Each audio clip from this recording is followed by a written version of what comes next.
फौजी सूबेदार उनकी व्यथा सुनकर कहने लगा, मेरे पास बहुत जमीन है और मैं फौज की नौकरी में हूँ। यदि आप मेरी फसलों की रखवाली की जिम्मेवारी ले लो तो मैं आपको रहने के लिए जगह भी दूंगा और 60 रुपए महीना वेतन भी दूंगा। यह 1899 का वृतांत है। 60 रुपए का उस समय बहुत मूल्य था। उसने कहा, हमें मंजूर है, गौर कीजिए। अभी सिर्फ 3 दिन सुखमणि साहिब जी की केवल एक पंक्ति का जाप किया, जिसने किस्मत का द्वार खोल दिया। वह दोनों सदस्य जिनके कर्म इतने अशुभ हो गए थे कि जो कुछ पास था खत्म हो चुका था, घर बार भी खो गया था, सड़कों पर ठोकरें खा रहे थे, खाने को एक दाना नहीं। सुखमणि साहिब जी की एक पंक्ति ने 3 दिनों में ही अशुभ कर्म मिटा दिए। काम काज भी मिल गया और रहने के लिए जगह भी। इसे विधि कहते हैं।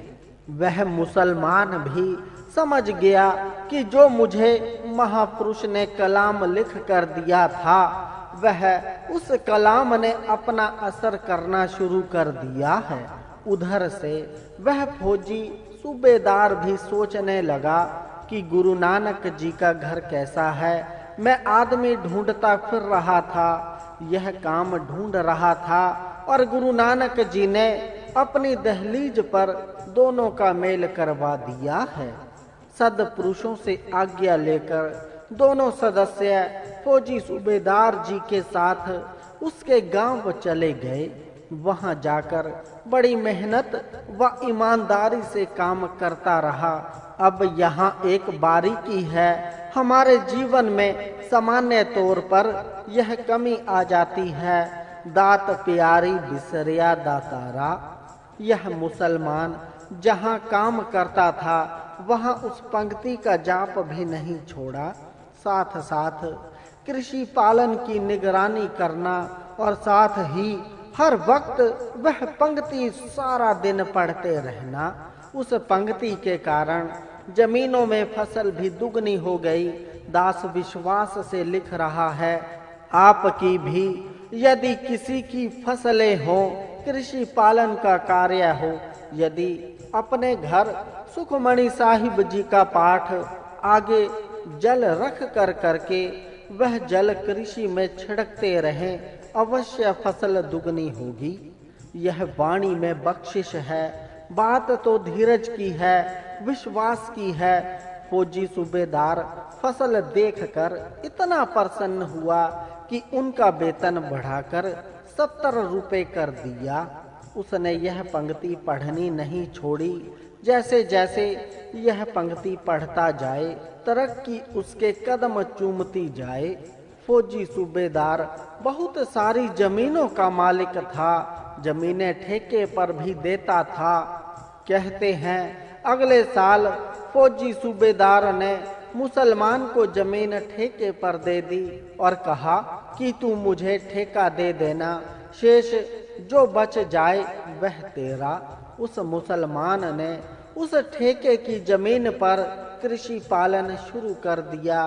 सुखमणि साहिब जी की पंक्ति के जाप की ऐसी बख्शिश की, मिट्टी को हाथ डाले तो सोना बन जाए। 2-4 सालों में ही कई जमीनों का मालिक बन गया। सारे गांव में इसका बहुत मान सम्मान हो गया। गांव वालों ने इसे गांव का नंबरदार बना दिया। इतना सब कुछ धन दौलत भी मान सम्मान भी मिलने के बावजूद इसने पंक्ति का जाप नहीं छोड़ा। कहते हैं कि तकरीबन 10 साल बाद 1909 में यह मुसलमान अपनी पत्नी को लेकर फिर उन महापुरुषों के पास गया। मुलाकात हुई, नमस्कार की और कहा, महापुरुषों, मैं वही अब्दुल करीम खां हूँ जिसे 10 साल पहले कंगाली की हालत में आप जी ने एक कलाम दिया था। उस कलाम के जाप के कारण आज मैं 4 मुरब्बे जमीन का मालिक हूँ और सारे गांव का नंबरदार हूँ। मेरे पास अब अपना घर भी बन गया है, पुत्र भी मेरे आंगन में खेलते हैं। आपके दिए हुए उस कलाम के कारण मुझे हर संसारिक देन प्राप्त हुई है। इस लोक के सारे सुख प्राप्त हो गए हैं। अब कृपा करो कोई ऐसा कलाम दीजिए जिससे मेरा परलोक भी सुधर जाए। महापुरुष ने इससे अगली पंक्ति लिख कर दी। प्रभ के सिमरण ज्ञान ध्यान तत् बुद्ध। और कहा, सारा दिन पहली पंक्ति का जाप किया कर और रात को 1-2 घंटे दूसरी पंक्ति पढ़ा कर, तेरा भविष्य भी संवर जाएगा। उस मुसलमान को इन पंक्तियों के फलस्वरूप सुखमणि साहिब जी से इतना प्रेम हो गया, इतनी श्रद्धा बन गई कि कुछ समय पश्चात उसने उर्दू का सुखमणि साहिब का गुटका लाकर ऊंचे शुद्ध स्थान पर रख दिया और धीरे धीरे पूरा पाठ सीख लिया। स्वयं भी, पत्नी भी, बच्चे भी इस महान वाणी का नियम से पाठ करते रहे और अपना लोक परलोक संवार लिया।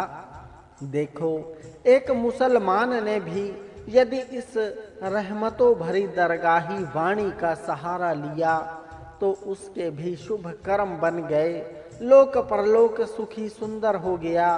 कोई पढ़े तो इस वाणी को धैर्य से यह कर्म भी बदलती है।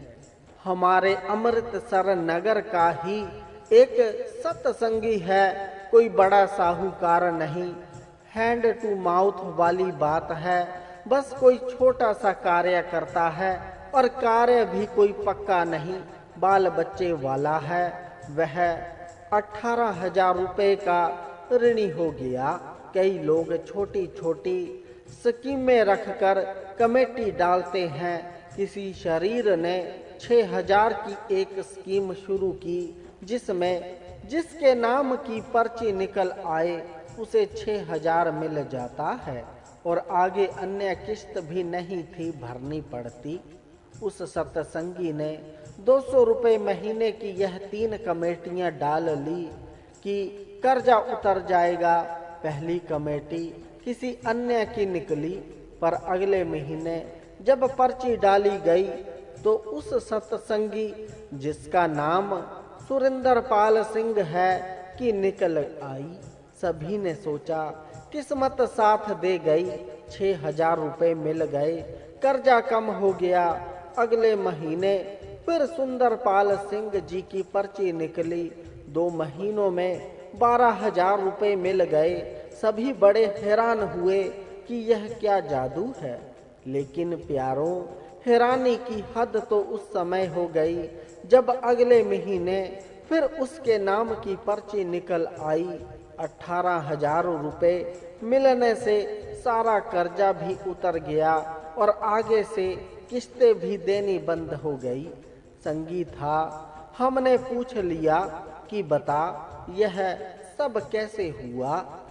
उसने स्वयं वचन सुनाया और कहने लगा कि 18,000 रुपए का ऋणी हो गया था। जब मैंने कर्जा उतारने की सोच से कमेटियां डाली तो गुरु ग्रंथ साहिब जी के चरणों में खड़े होकर अरदास की कि सच्चे पातशाह, मैं संगत में सुनता हूँ कि सुखमणि साहिब जी की वाणी हर जगह सहायक होती है। मैं रोजाना 5 पाठ सुखमणि साहिब जी के करूँगा। कृपा करना मेरे नंबर की पर्चियाँ पहले निकाल देना ताकि मेरा कर्जा उतर जाए।